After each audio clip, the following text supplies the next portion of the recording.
Angel Locsin, dumadaan sa emotional breakdown. Yan ho ang tinatanong ng ilang mga kababayan natin, ng mga netizen natin.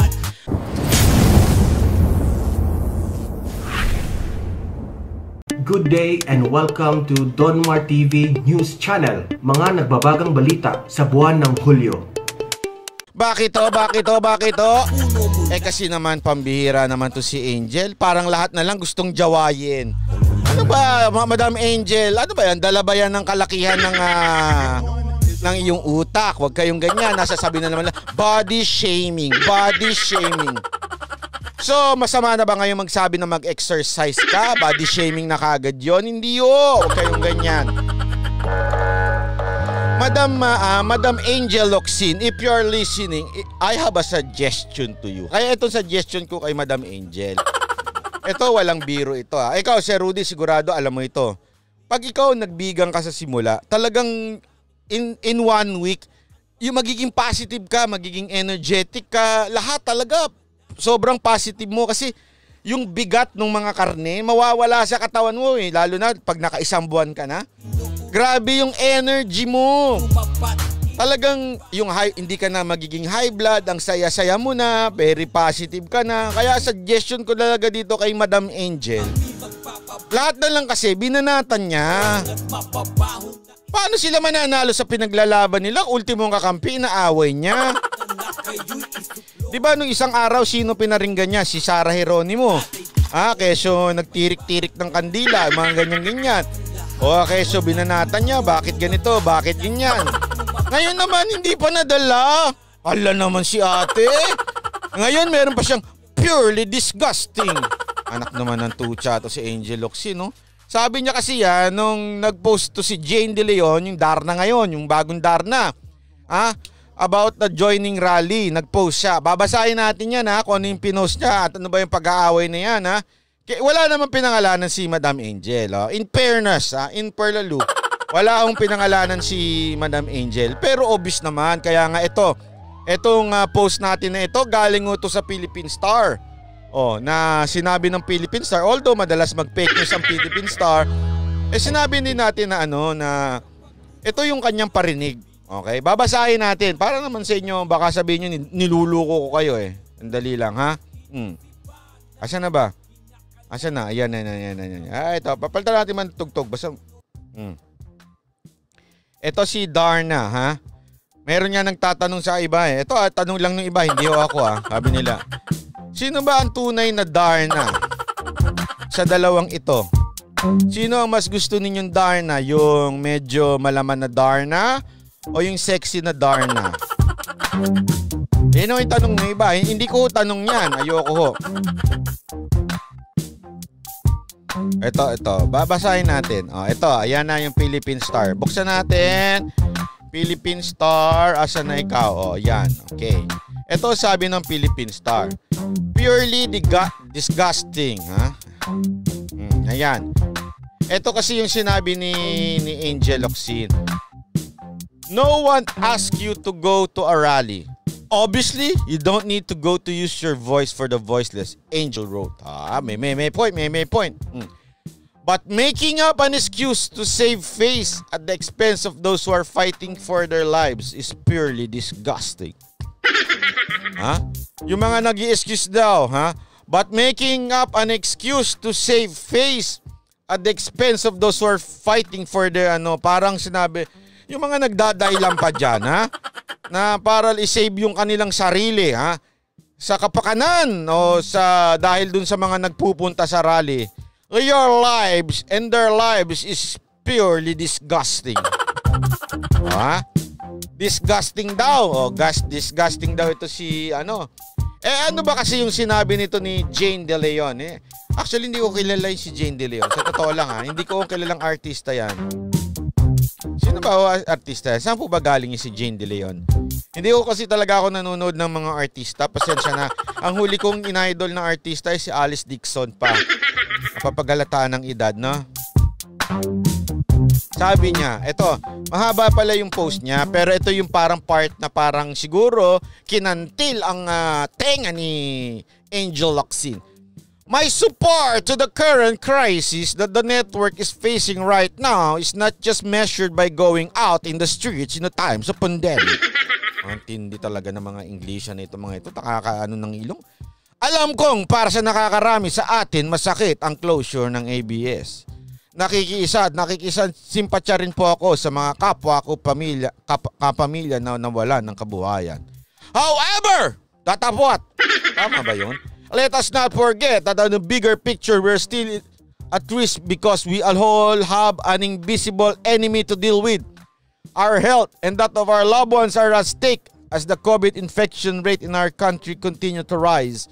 Hospitals and facilities are nearing, if not reach, full capacity. Uy, grabe may utak to ha. Grabe, may utak to ha. Tingnan nyo ha. May utak ngayon itong si Jane, ang pangalan nito Jane De Leon. May utak siya, tama naman siya. Tingnan mo, ito lang sinabi niya. However, let us not forget, in the bigger picture, we're still at risk because we will have an invisible enemy to deal with. Totoo naman. Meron naman talaga tayong mas matinding kalaban. Ito yung sabi nga ng mga tao ito yung kalaban na hindi nakikita. Hindi mo malalaman kung asaan.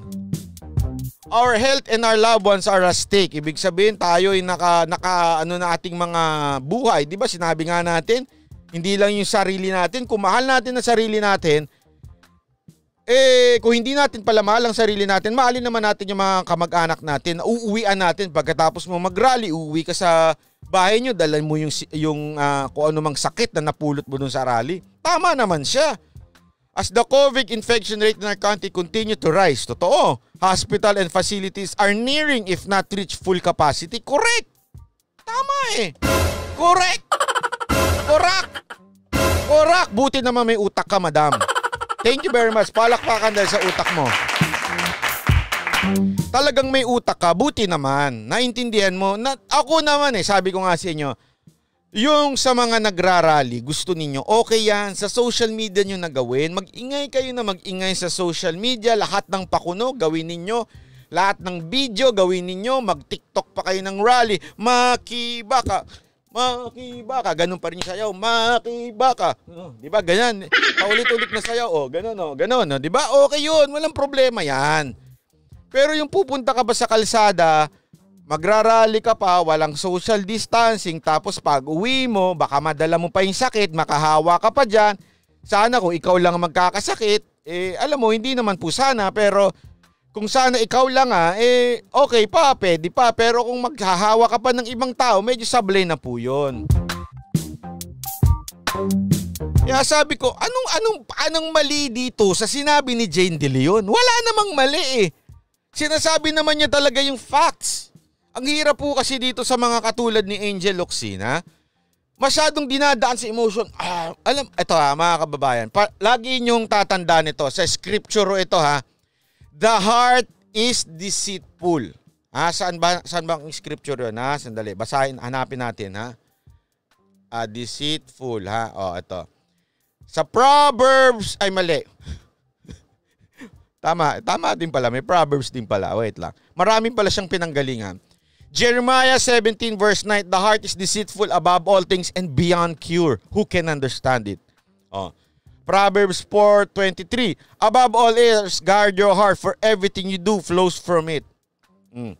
Diba? Madami talagang scripture na nagsasabi ang puso natin deceitful. Yung emotions natin, lagi tayong ipapahamak niyan. Tandaan natin. Sabi nga nila, diba? Huwag kang magdidesisyon pag ikaw ay galit. Huwag kang magdidesisyon pag ikaw ay nasaktan. Huwag kang magdidesisyon pag ikaw ay nadidepress. Bakit? Yan yung mga times na ipapahamak ka ng iyong desisyon. Bakit to? Halimbawa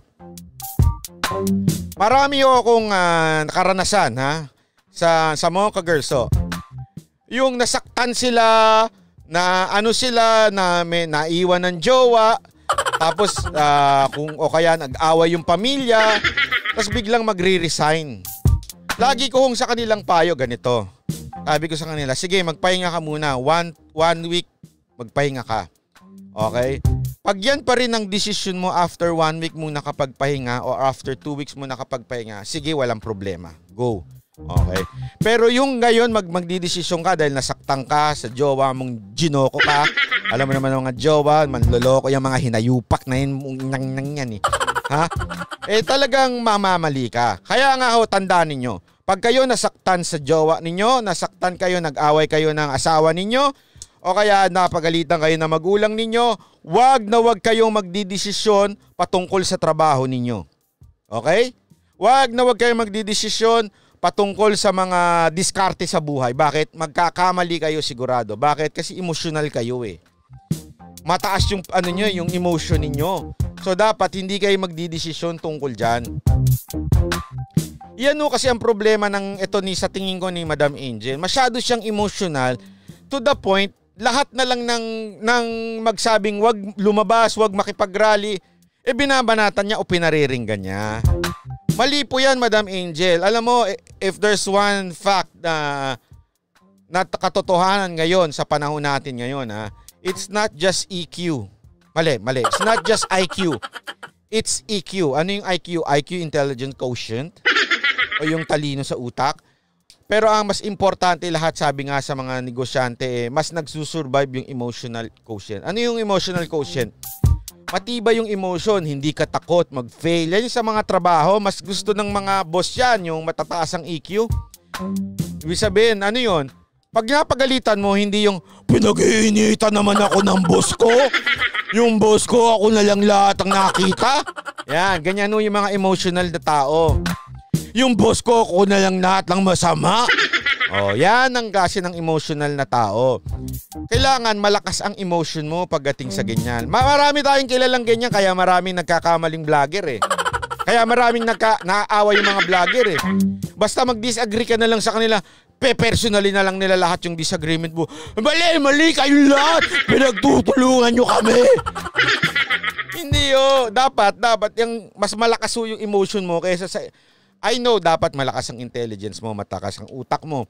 Pero dapat malakas din talaga ang emotion mo. Kasi kung mahina ang emotion mo, ang mangyayari sa'yo, sige, puno ka nga ng kaalaman, pero madali ka maapektuhan. So tulad dito, sa tingin ko naman hindi naman bobo to si Angel Locsin. Kasi pag nagsalita naman ito, may laman naman yung sinasabi niya. Kaya lang siguro dahil sa emotional yung tao, kaya tuloy, alam mo yun, kung ikaw may pinaglalabang ka, sabi nga, in politics, it's more on addition, not subtraction, not multiplication. Ano ibig sabihin nun? Sinabi sa akin to nung in-advise nila si Mocha nun. Sabi nila, alam mo Mocha, in politics, sabi nila, advice sa kanya, in politics, it's all about addition. Okay? Don't create enemies. Sabi niya, create friends. So kahit sino, sakyan mo lang ng sakyan. Kasi si Mocha nun, di ba, palaban. Kaya tuloy, ibig sabihin, ganun kasi pagiging politiko kayo. Di ba kaya nga yung politiko, lahat na lang kinakamayan. Sige, wala kang pakialam, kahit magkaiba tayong prinsipyo, kamain, trapo. Di ba ganon? Kasi nga, it's all about addition. Di ba? Problema dito kay Angel Locsin, pambihira naman ate. May pinaglalabang kayo, so you should be convincing everyone to join your cause. You should be... Tingnan mo anong nangyari. Di ba inaway niya nung una, pinaringgan niya. O alam naman ng lahat ng mga fans na si Sarah Geronimo yun. Kaya nga merong, we protect Sarah G. Ganyan. May protect silang tinitweet na ganyan. Tapos biglang kinabukasan nung banatan na natin. Tapos lahat ng netizen, binanatan na siya. Biglang kabig siya, keso pinupuri na ngayon si Sabi ko nga, yun na nga ang problema eh. Pag masyadong mainit ang ulo mo, pag masyado ang nasaktan, pag masyado kang affected, ang nangyayari sa'yo, bahala na. Basta lahat ng lumaban sa akin, babanatan ko. Mali yan. Ito, sabi nito, tama ito, maganda itong nabasa ko ito. Si Angel Locsin yung tipo ng kaibigang hikayatin kang kapag may kaaway siya ay dapat kaaway mo rin dahil kapag hindi mo siya kinaaway, tinuturing kanyang kaaway din siya. Yawn! Nako, may kilala akong ganyan. Hindi ko na lang sasabihin. Yung pagkakaaway mo, kaya away niya, kailangan kaaway mo na din. Nako! May kilala akong ganyan. Yan ang pinakamababaw na tao sa lupa. Yung pag may kaaway yung kaibigan mo, kailangan, kahit walang atraso yung ibang tao, atraso mo na rin sa kanya. Kailangan, hindi. Kaaway mo tayo. My friend is my friend. And my enemy is my enemy. Ano ba yun? Tama ba yun? The enemy of my friend is my enemy of the friend. Ano ba sa ganun?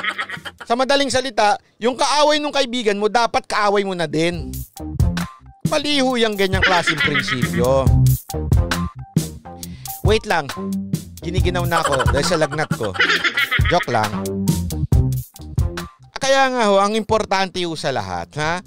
Madam Angel, ito, pinapayuhan na kita kahit hindi mo gusto yung payo ko, ha? Ang pinapayuhan na kita, ha? Na dapat ho, okay? Dapat, okay? Dapat. Kung may pinaglalabang kayo, you should be convincing your friends.